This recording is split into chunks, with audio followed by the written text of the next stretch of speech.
Jean-Philippe Tanguy démolit le récit énergétique officiel.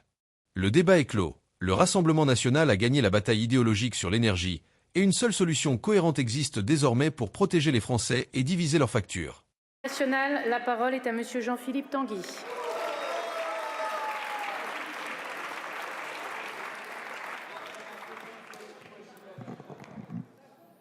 Merci.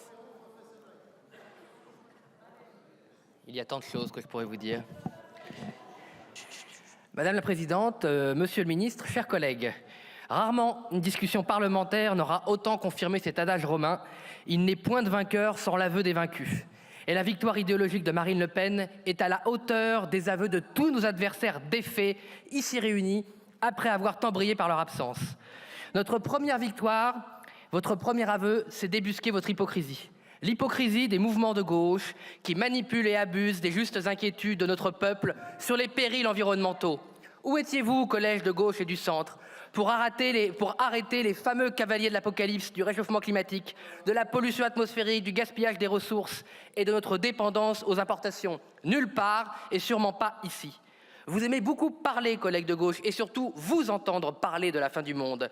Et de constater que vous n'avez tellement rien à proposer, à part des incantations, des malédictions et des anathèmes, que vous n'êtes pas mobilisés pour défendre votre propre programme. Il est bien facile de faire des manifs, des colloques, des happenings pour emmerder la vie des Français et les culpabiliser, mais il vous est totalement impossible d'assumer politiquement votre programme dans une loi qui conduirait à la ruine de l'économie française, à la pénurie générale et à des factures multipliées par 4.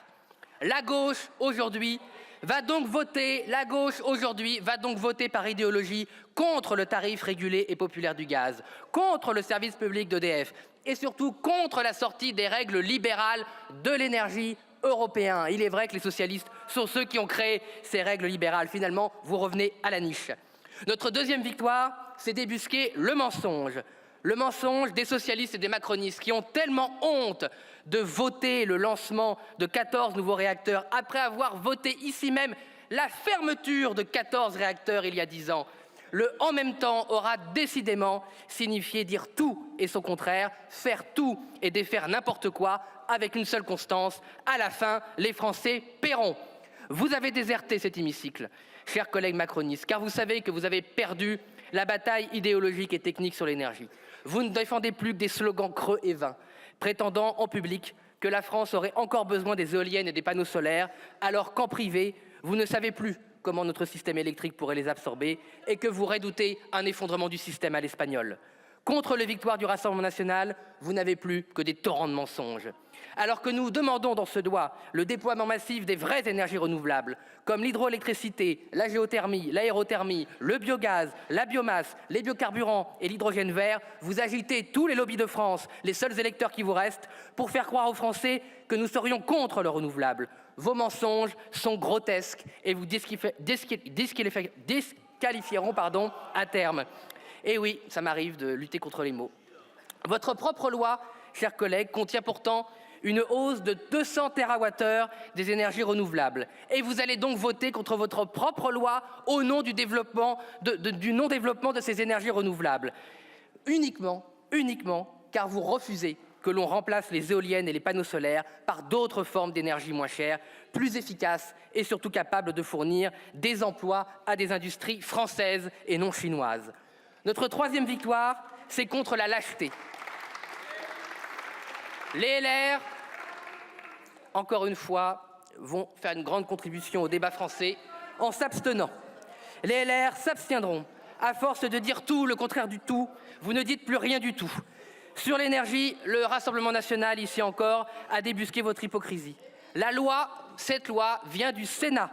Elle a été conçue par des sénateurs LR. Elle a été votée par des sénateurs LR. Et que proposez-vous dans cette loi? Le programme d'Emmanuel Macron. Plus d'éoliennes, plus de solaire, une facture multipliée par 2 et quelques réacteurs nucléaires pour amuser la galerie. Mais pour le grand public, sur vos circonscriptions, vous prétendez être alignés sur le Rassemblement national. En campagne électorale, vous êtes contre les éoliennes, mais là, vous allez vous abstenir. En campagne électorale, vous êtes contre les règles stupides du marché européen de l'électricité, mais là, vous allez les défendre. En campagne électorale, vous êtes contre les règles européennes de l'électricité, mais vous n'avez jamais su, chers collègues LR, les réformer. Bref, plus le temps passe, plus les Républicains apparaissent pour ce qu'ils auraient toujours dû être, une béquille sur laquelle le système ne peut même plus tenir. La seule réalité, c'est ce que propose Marine Le Pen. La seule obsession du Rassemblement national, c'est comment diviser les prix de l'énergie par deux. Chers collègues macronistes, vous avez fui le vrai débat qu'aurait dû se tenir dans cet hémicycle. Comment une industrie, comment des agriculteurs, comment des artisans pourraient tenir avec une énergie dont le prix va être multiplié par deux avec votre loi? Vous n'avez pas voulu avoir ce débat, vous ne voulez pas tenir ce débat, car vous savez que vous avez tort et que seuls vos mensonges peuvent dissimuler votre incompétence. Il est grand temps que Marine Le Pen arrive à l'Élysée, et là, nous diviserons la facture de l'énergie par deux. Merci, Monsieur Tanguy. La parole est à Monsieur Jean-Luc Fugit pour le groupe Ensemble pour la République.